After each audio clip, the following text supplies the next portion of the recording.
Assalamualaikum warahmatullahi wabarakatuh. Perkenalkan, kami dari kelompok satu. Saya Sipa Fauzia beserta teman-teman saya, Anissa Fauziah, Alsya Nazifatusana, Devina Maharani, Dina Putri, Nabila Putri, Konita Azra, dan Tasya. Kami akan mempresentasikan hasil diskusi kami mengenai pengertian dan bentuk-bentuk pola asuh. Pengertian. Pola asuh terdiri dari dua kata, yaitu pola dan asuh. Menurut Kamus Besar Bahasa Indonesia tahun 2008 halaman 1088, bahwa pola adalah model, sistem, atau cara kerja. Asuh adalah menjaga, merawat, mendidik, membimbing, membantu, melatih, dan sebagainya. Menurut Kamus Besar Bahasa Indonesia tahun 2008 halaman 96. Sedangkan arti orang tua menurut Nasution dan Nurhalizah. Orang tua adalah setiap orang yang bertanggung jawab dalam suatu keluarga atau tugas rumah tangga yang dalam kehidupan sehari-hari disebut sebagai bapak dan ibu.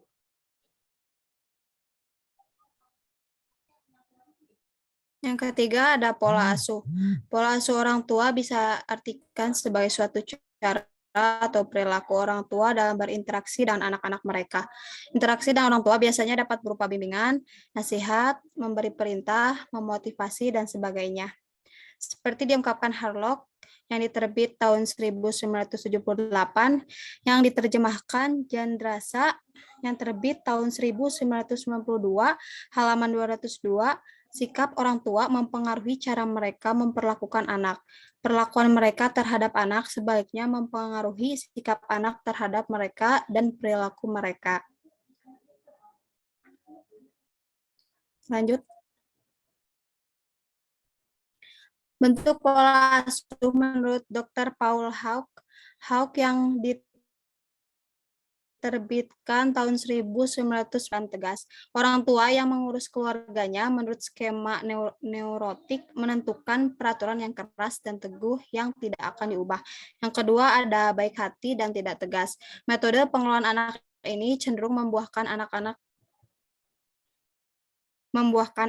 nakal, yang manja, yang lemah, dan yang tergantung, dan yang bersifat kekanak-kanakan secara emosional.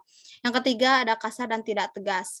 Kombinasi nilai yang menghancurkan kekasaran tersebut biasanya diperlihatkan dengan keyakinan bahwa anak dengan sengaja berperilaku buruk dan ia bisa memperbaikinya bila ia mempunyai kemauan untuk itu. Yang keempat ada baik hati dan tegas. Orang tua tidak ragu untuk membicarakan dengan anak-anak mereka tindakan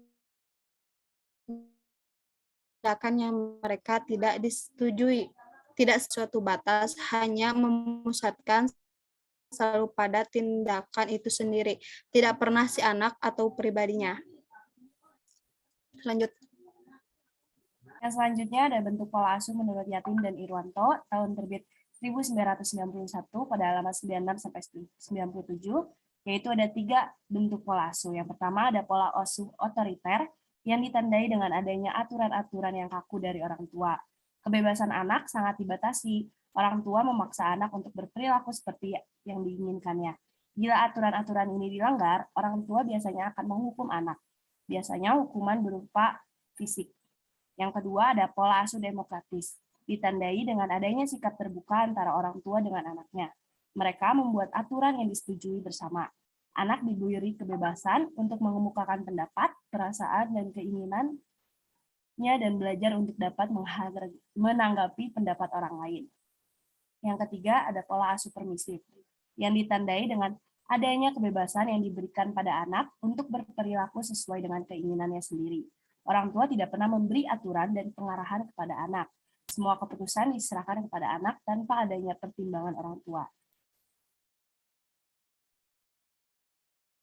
Selanjutnya ada bentuk pola asuh menurut Hardy dan Hayes pada tahun 1986, halaman 131. Di sini ada 4 bentuk pola asuh. Yang pertama ada autokratis atau biasa disebut otoriter, yang ditandai dengan adanya aturan-aturan yang kaku dari orang tua dan kebebasan anak sangat dibatasi. Yang kedua, ada demokratis yang ditandai dengan adanya sikap terbuka antara orang tua juga anak. Dan yang ketiga, ada permisif, ditandai dengan adanya kebebasan pada anak untuk berperilaku sesuai dengan keinginannya sendiri. Dan yang terakhir, ada laissez-faire. Pola ini ditandai dengan sikap acuh tak acuh orang tua terhadap anaknya. Yang selanjutnya ada bentuk pola asuh menurut Diana Baumritt. Yang pertama, otoritatif, adanya keseimbangan antara tingginya permintaan orang tua yang dibarengi dengan tingginya respon yang diberikan orang tua terhadap anak. Yang kedua, ada authoritarian, lebih berorientasi pada adanya permintaan yang tinggi dari orang tua terhadap anak dan tidak dibarengi dengan tingginya respon orang tua terhadap anak. Yang ketiga, ada permisif, orang tua cenderung untuk mengikuti semua keinginan anak, atau dalam istilah lain mungkin yang tepat yaitu memanjakan anak. Yang keempat, ada unifold. Dalam pola asuh ini, keterlibatan orang tua maupun respon orang tua terhadap anak sangatlah rendah.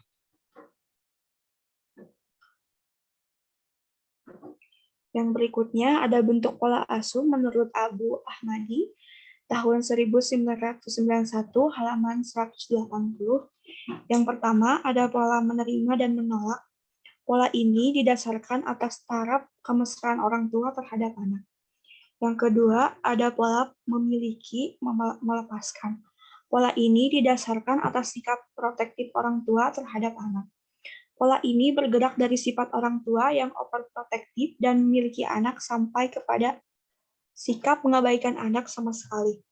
Yang ketiga, ada pola demokrasi dan otokrasi. Pola ini didasarkan atas taraf partisipasi anak dalam menentukan kegiatan-kegiatan dalam keluarga. Pola otokrasi berarti orang tua bertindak sebagai diktator terhadap anak.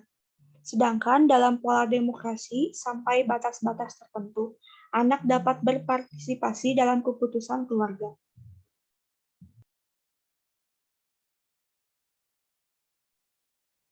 Selanjutnya ada bentuk pola asuh menurut Stewart dan Koch tahun 1983. Pertama, pola asuh otoriter. Orang tua yang menerapkan pola asuh otoriter bersikap kaku, tegas, suka menghukum, kurang ada kasih sayang, serta simpatik. Memaksa anak-anak untuk patuh pada nilai-nilai mereka, mencoba membentuk tingkah laku sesuai tingkah lakunya, cenderung mengekang keinginan anak. Kedua, pola asuh demokratis. Bahwa orang tua yang demokratis memandang sama kewajiban dan hak antara orang tua dan anak. Pola asuh permisif, orang tua yang mempunyai pola asuh persimif cenderung selalu memberikan kebebasan pada anak tanpa memberikan kontrol sama sekali.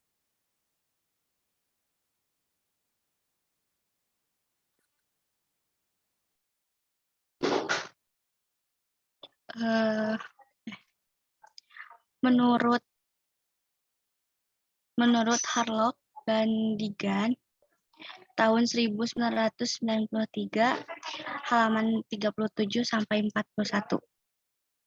Yang pertama ada autoritatif parenting atau pola asuh demokratis adalah salah satu bentuk perlakuan yang dapat diterapkan orang tua pada dalam rangka membentuk kepribadian anak dengan cara memprioritaskan kepentingan anak yang bersikap rasional atau pemikiran-pemikiran. Yang kedua ada authoritarian parenting atau pola asuh otoriter adalah salah satu bentuk perilaku yang diterapkan orang tua pada anak dalam rangka membentuk kepribadian dengan cara menetapkan standar mutlak harus dituruti.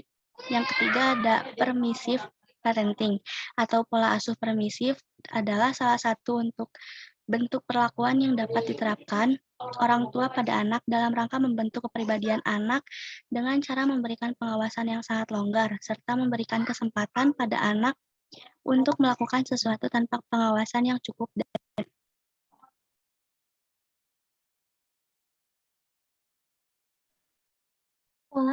Pola asuh menurut Betty B. Yang pertama ada pola asuh otoriter atau authoritarian, menggunakan pendekatan yang memaksakan kehendak orang tua kepada anak.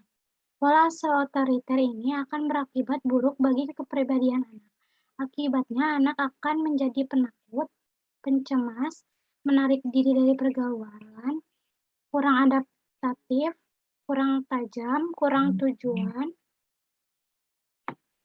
curiga terhadap orang lain, dan mudah stres, dan tidak mempunyai pendirian. Yang kedua ada pola asuh demokratis, memberikan sedikit kebebasan kepada anak untuk memilih apa yang dikehendaki dan apa yang diinginkan terbaik untuk dirinya, memperhatikan dan mendengarkan anak ketika anak sedang berbicara, dan bila ingin berpendapat, orang tua memberikan kesempatan untuk mendengarkan pendapatnya.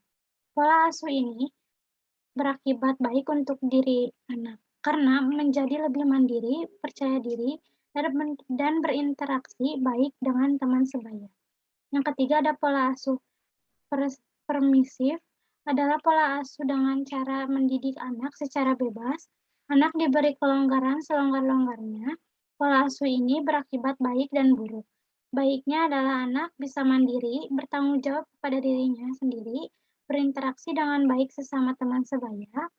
Buruknya adalah anak bisa saja bergaul bebas, terbawa teman-temannya, dan hilang kontrol dengan dirinya sendiri.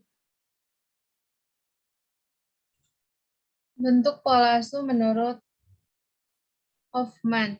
Yang pertama ada pola asuh bina kasih, di mana orang tua menjelaskan kepada anak alasan mengenai tindakan yang dilakukan, terdapat perilaku direktif dengan sportif yang tinggi dari orang tua pada pola asuh ini.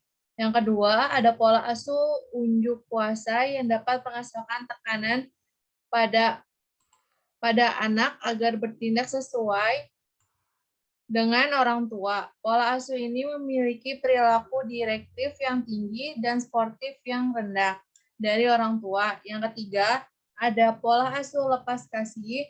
Orang tua tidak lagi memberikan kasih sayang pada anak jika orang tua tidak setuju terhadap suatu tindakan yang dilakukan anak. Hal ini dilakukan hingga anak berubah tindakan dan perilakunya. Pada pola asuh lepas kasih ini, baik perilaku direktif dan sportif dari orang tua sama-sama rendah. Sekian presentasi dari kelompok kami. Kurangnya lebih mohon maaf. Wassalamualaikum warahmatullahi wabarakatuh. Waalaikumsalam warahmatullahi wabarakatuh.